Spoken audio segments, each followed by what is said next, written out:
Hello, Fredak here. Fred ACC, all one word. Alrighty, so for today, it's Thursday, January the 30th, 2025. And I'd like to thank you all for being here today. For those of you who subscribe and have been on board, going back to October 22nd, when I gave my generational wealth posting about how the average person like you and I can get involved with something that would give us the opportunity to be involved with generational wealth. Money that you'll have so much money you can pass it down to your children, to your grandchildren. They'll pass it to their children, their grandchildren. Generational wealth. My thought at that time was XRP. It was 52 cents. It's now over $3 and holding. I keep coming on here posting. For those of you who have been on board, or if you're already on board with XRP, to try to kind of give you the upsides, downsides towards hanging on for the big picture. I can only share what's inside my head swirling around. And as I've said from the very beginning when I started posting about 6 months ago, knowledge is power. The more knowledge you have, the more power you have. Okay, so as you know, with Fredak, those of you who do subscribe and watch my Fredak postings know that it's one and done. I don't script it out. I don't hit redo, mulligan, whatever you call all that. Nope. I just hit the button on my cell phone, start blabbling, then post it on out there. So, okay, what do we got to talk about for today? Today, we're going to talk about, what was it called? Deepseek. And I spoke about this a couple of days ago, about a one-horse product, how vulnerable that is compared to Colgate-Palmolive or General Electric that has tons of different products. If one of them doesn't pan out, they've still got toothpaste, mouthwash, this thing, that thing's Band-Aids, So it's not going to move up tremendously and it's not going to drop tremendously. Whereas when you're on a one-horse outfit, that they only have they're a one product thing, it can be vulnerable. So the AI stocks, when competition jumped in on them, the potential of it with Deepseek 2-3 days ago, the NASDAQ corrected by about 3%. Nvidia was down like 20 something points. Those things can happen. Also saw something about how Nancy Pelosi's husband unloaded a bunch of it. Maybe 10, 15, 20 days ago before the big drop. What do they know that we don't know? I don't know. But that sounds like quite a blabble. I don't know what we don't know, what they don't know. No. But they know something that we don't know. Okay. Can only go by what I do know and not what I don't know. I can only kind of speculate. That's what it all comes down to, speculating. So I try to share with those who subscribe and who watch Fredak stuff that you're not going to hear about on all the other different blabbling channels. I don't have any links below. I'm not selling any courses, not selling any pipe dreams. If it's good, if it's bad, I'm going to tell you the way it is. I'm not going to sell my soul or sell your soul. That promise I made long time ago. My postings are all out there. You can go back and glance at them. We got day trading 101s. We got sports gambling. We've got casino. We've got the horse races. All different kinds of prognosticating. I even put something out there on the Stupid Bowl. Okay, so Deepseek jumps on board and AI is under pressure. Those things can happen. What's most importantly to us with the XRP is that if we're in it for generational wealth, which I am, then let's look at it from outside the box. It seems to be holding up extremely well. Not a lot of volume. To me, that means that with any kind of a volume surge, because when I look back over the last 3 months on the price movements of XRP, when there's a volume surge, there's a price surge. That coincides usually with how it works in the supply and demand world. So I think it bodes very well for the near future. Now, here is something that you're getting from Fredak before you hear it from all the other talking heads. Seems like the big thing to talk about is decoupling.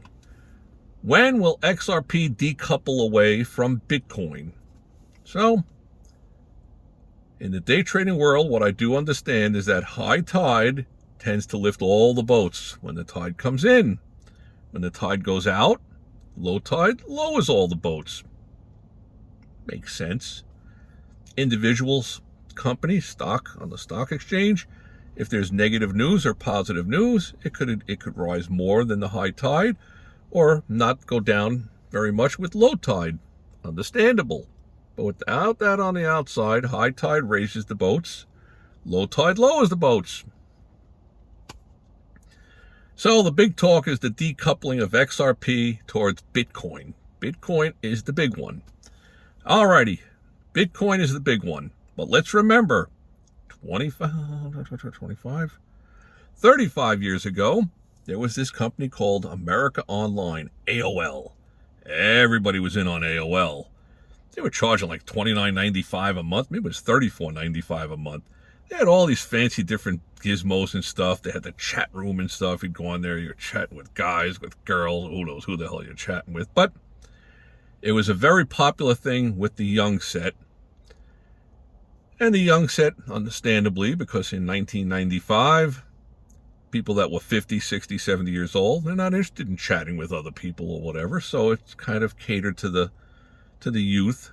They were indoctrinated into that world. America Online had a tremendous brand name recognition, far surpassing everybody else out there.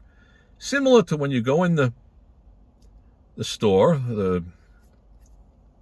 what's called the pharmacy, and you're looking for toothpaste. You kind of have a certain sense of like, oh, it's Colgate or it's Crest or it's like no-name toothpaste.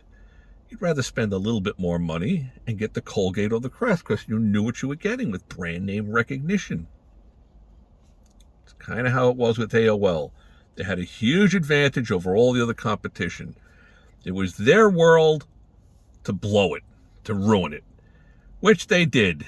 They did not adapt with the times. Similar over the years, there's many, many opportunities of companies that did not adapt. Whether it was Eastman Kodak, Polaroid, digital cameras were coming along.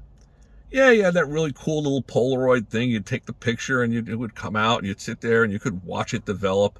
That was a really cool innovation kind of thing of the 1970s, I'm going to go with. But those things are short-term fads. You have to keep adapting if you're going to stay current. How does that all play into XRP?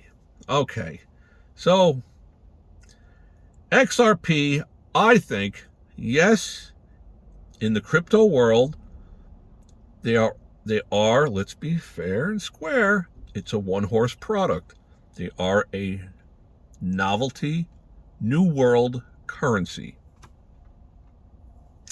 I believe the decoupling has already begun. The decoupling between Bitcoin and XRP, I think, has already been well underway.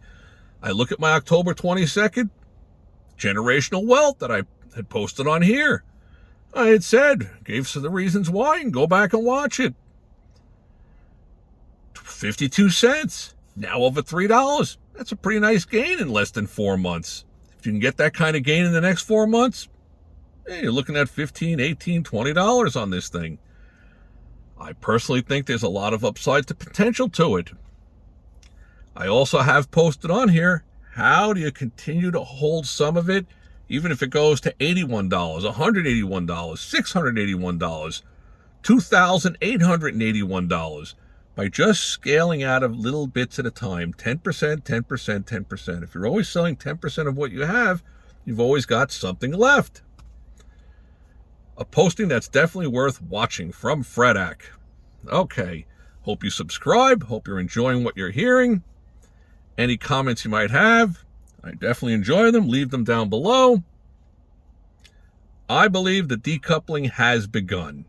I believe that Bitcoin and XRP, yeah, high tide, they're both going to go up a little bit, but I look at the percentage moves on them and I'll see XRP down 4.22% and Bitcoin down 0.35%, less than 1%, or I'll see XRP up 11%, 8%, and Bitcoin is only up 1.33%. They're not rising in and lowering with high tide, low tide on the exact same amount. Whereas many of the other cryptocurrencies do tend to have a tendency to move up and down. They'll fluctuate up and down as a whole group. XRP does not seem that way.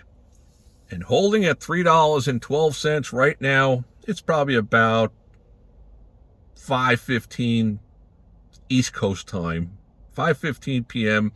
Tuesday. No, not Tuesday. It's Thursday, January the 30th. Yes, Fredak, you got to know what day it is. January the 30th, Thursday, 5:15 p.m. XRP at around 313. I don't know that I'd wait much on it, because if you find yourself a ways to pick up 200 of them for a $600 investment, forget that you own it. When it doubles in price, you sell 100 of them if that's your goal is, and you got your money back out, and you sit tight and see if it turns into one of these Ethereum kind of things. As I've put in my past postings, Bitcoin, it's all the big hype. It's kind of like AOL was 35 years ago. It wouldn't be surprising to me if Bitcoin loses some of its luster. There's so many reasons and so many big groups out there that have every interest to try to hold it up there. But as I've put out there on my postings, I think XRP has put together the team that is needed for the future global financial systems, movements of money. There's so many things that are changing on a daily basis. Licenses for this area, this here, the UAE, this, that. So much going on to the plus side. Any kind of volume surge we start to get. And I also posted United States financial crisis. Alrighty, so you see what's going on. Donald Trump offering federal employees buyouts to get them out the door. With all the different things that I see going on from the federal government, it seems very obvious to me that the government is aware that they have a financial crisis. They've printed too much money over too long of a time, and the rest of the world is waking up to that and saying, no, the king has no clothes. The debt is just too much. It's just too much. The only way out is either the Etch-a-Sketch, we're not paying anybody, hit the reset button, all done, or monetize something. I think the obvious choice would be XRP. Let the U.S. government pick up 25, 30, 35 billion of these and help to push the price up to $500, $600, $700 each. Get it up to $1,000, and for every 1 billion of them times 1,000, the U.S. government would now be sitting on 1 trillion. So they'll need 37 trillion to clear the slate. Are they kind of creating money out of thin air? Yes, they are. That is what they are doing. Still, monetizing it is probably the only way out of the brutally difficult corner that they've painted themselves into. Credit cards are at an all-time high. Shopping malls are dormant from what I see, the little few that I go to. Nobody has the money to spend. There's so many different canaries in the coal mines that are pointing to the potential for a huge recession to be coming in the future.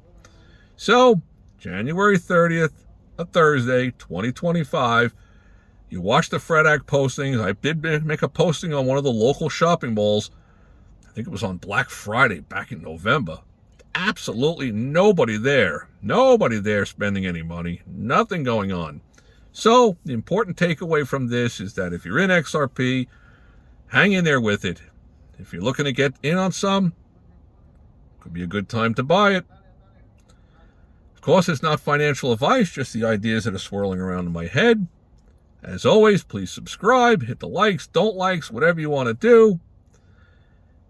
Sooner than later, we're going to start to make some posting about the stock market, about options, what's good, what's bad. Going to try to learn how to start streaming on here. This is the Fredak legacy. Alrighty, so with all that being said, I want to thank you all for being here.